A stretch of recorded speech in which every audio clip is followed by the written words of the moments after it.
ጠቅላይ ሚኒስትር አብይ አህመድ ትኩረት ከተነፈጉበት የአውሮፓ ጉዟቸው በኋላ ለትልቁ ባለሀብት ቢል ጌትስ የክብር ኒሻን ሸልመዋል።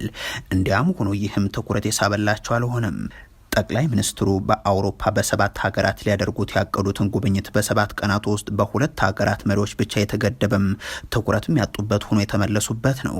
ከዛ መልስ እውቁን ባለሀብት ቢል ጌትስን በቤተ መንግስት ጠርተው የኢትዮጵያን ታላቁን የክብር ኒሻን መሸለማቸውን ትናንት አሳውቋል። Congratulations, Mr. Bill Gates. Ethiopia is deeply grateful for your enduring partnership. የኒህ እውቅ ባለሀብት ክንውኖች ዓለም የመገናኛ ብዙሃን ሽፋንን በማግኘት የሚታወቁ ቢሆንም ይህ የጠቅላይ ሚኒስትሩ ድርጊት ግን ትኩረት የተሰጠው አልሆነም።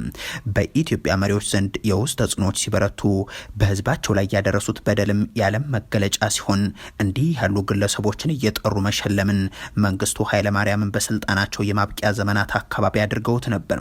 ኔልሰን ማንዴላን በተመሳሳይ በመሸለም